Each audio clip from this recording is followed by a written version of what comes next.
Hi friends. So now आज हम लोग अपने अगले सफ़र की ओर चल पड़े हैं और आज का सफ़र जो है वो होने वाला है पटना टू सारण डिस्ट्रिक्ट। और सारण डिस्ट्रिक्ट में हम लोग जो दो मंदिर है, एक द्वारकाधीश टेम्पल है सारण डिस्ट्रिक्ट में और एक है आमी मंदिर जो कि माँ जगदम्बा का मंदिर है, अम्बे रानी का। तो नवरात्रा का पावन सप्ताह चल रहा है और इस मौके पे हम लोग जगदम्बा मंदिर में भी जाएंगे। और कृष्णा टेम्पल जो है, जो द्वारकाधीश, बिहार का द्वारकाधीश टेम्पल है और ये कहा जाता है कि वो जो गुजरात के द्वारका नगरी में जो मंदिर है द्वारकाधीश का, उसी का प्रारूप है। तो बने रहिए दोस्तों हमारे साथ। आज आपको हम इन दोनों जगहों पे ले चलेंगे, दिखाएंगे अपने वीडियो के माध्यम से। तब तक के लिए बने रहिए हमारे साथ।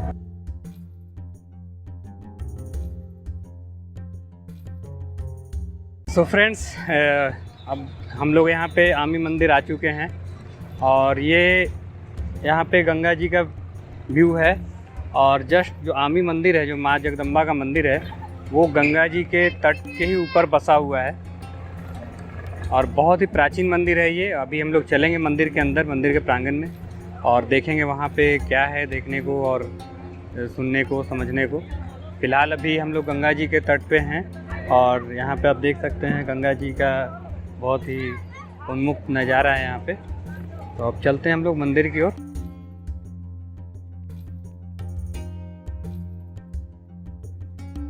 जैसा कि दोस्तों हर जगह पे, हर मंदिर के आजू बाजू में, मंदिर के प्रांगण में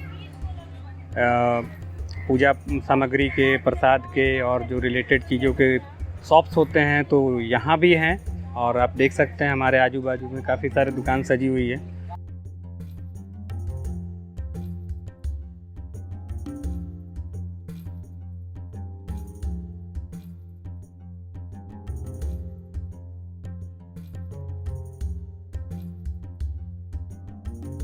तो दोस्तों यहाँ देखिए, हम लोग आमी मंदिर के ठीक सामने खड़े हैं और अब हम लोग आमी मंदिर में प्रवेश करेंगे। अंदर चल के देखेंगे क्या है वहाँ पे। काफ़ी सारी, एक भव्य शिव जी का भी मूर्ति है और बाकी अंबिका भवानी जी का दर्शन करेंगे हम लोग। तो चलते हैं।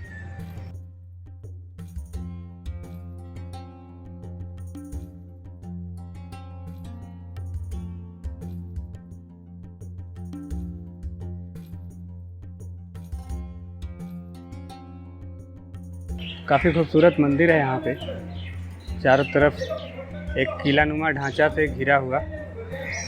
और अभी नवरात्रा का है अवसर, जिसमें काफ़ी सारे श्रद्धालु यहाँ पे आते हैं पूजा अर्चना करने। आइए हम पहले मंदिर के चारों तरफ देख लेते हैं। यहाँ पे देखिए उमा पार्वती का मूर्ति है।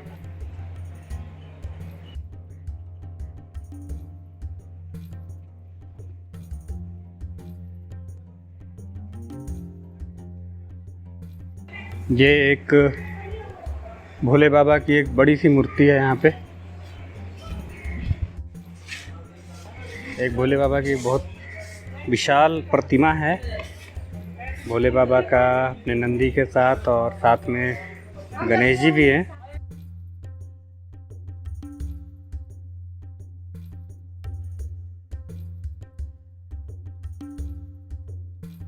ये यज्ञ कुंड है, यज्ञ कुंड है यहाँ का।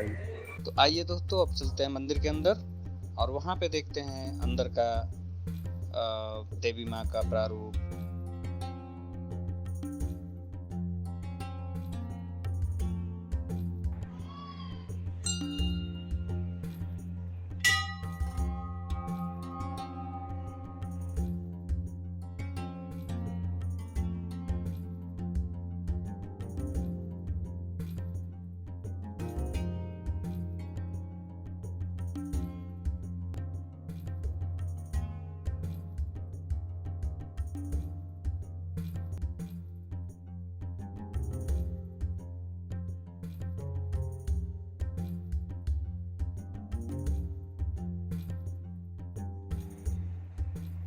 आरती रोज लगता है यहाँ पे। और एक यहाँ पे कुंड बोले थे कि कभी नहीं सूखता है। अच्छा,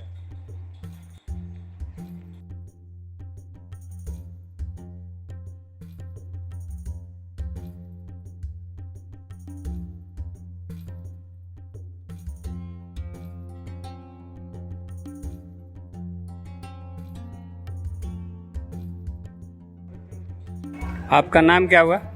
मेरा नाम श्रीओम कुमार पांडे है। जी, श्रीओम कुमार पांडे। श्रीओम कुमार पांडे जी। आप कहाँ से रहने वाले हो? हम छपरा के हैं। छपरा के ही रहने वाले हो। तो यहाँ पे आप मतलब क्या करते हैं? यहाँ पे हम अपने पिताश्री के साथ आए हैं पूजा यहाँ पे। पूजा अर्चना करते हैं? जी जी। वो नवरात्रा के जी अवसर जी पे? जी। Okay okay.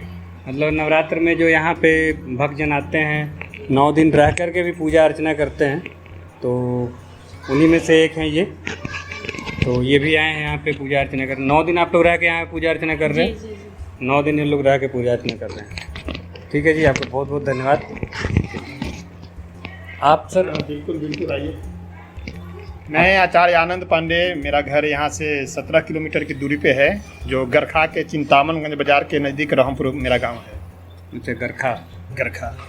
और हम लोग माँ अंबिका भवानी का ये जो दिव्य शक्तिपीठ है, ये पूरे ब्रह्मांड में ऐसा कहीं नहीं है जहाँ मिट्टी की प्रतिमा। जहाँ मिट्टी की प्रतिमा तो है ही। सबसे पहले ब्रह्मांड में भगवान शिव ने दुर्गा सप्तशती का पाठ इसी स्थल पे किया।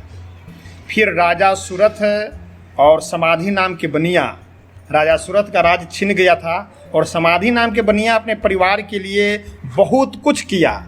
लेकिन ये संसार का ऐसा विधान है कि जो अपने परिवार के लिए सब कुछ करते हैं, फिर ये परिवार जब उनका महत्व नहीं देता है तो वो संसार से विरक्ति की ओर जाते हैं।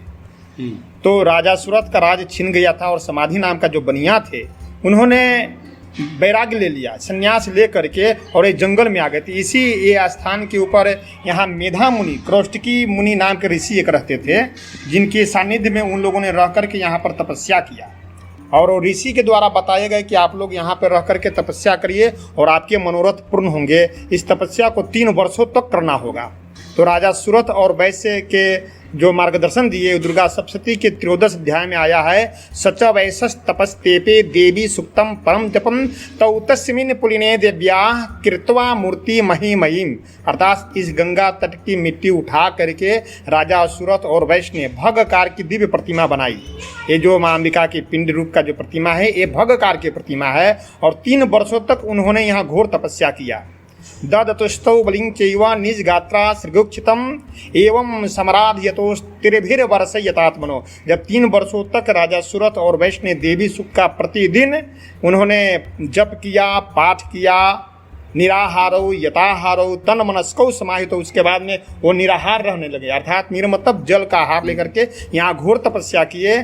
परितुष्टा जगद्धात्री प्रत्यक्षम प्राह चंडिका। और इसी पिंडी रूप की प्रतिमा से, भगकार की प्रतिमा से आदिशक्ति जगदम्बा ने दर्शन दे करके राजा सूरत की मनोकामना को मैंने पूर्ण किया और उनकी शक्ति और भक्ति उन्हें प्राप्त हुई। और समाधि नाम बनिया को मोक्ष की प्राप्ति हुई, ज्ञान की प्राप्ति हुई, भक्ति की प्राप्ति हुई। वो दिव्य स्थल इस पूरे ब्रह्मांड में एक यह आमी नगरी में। ऐसे आमी शब्द जो है ये बंगला शब्द है, लेकिन हमारे संस्कृत में भी यह शब्द है तीतः अंति सीतः था आमी आवा आमा। यह वर्तमान काल का रूप है, यानी कि जो वर्तमान स्थान है माँ वहीं निवास करती है, वही शब्द आमी है।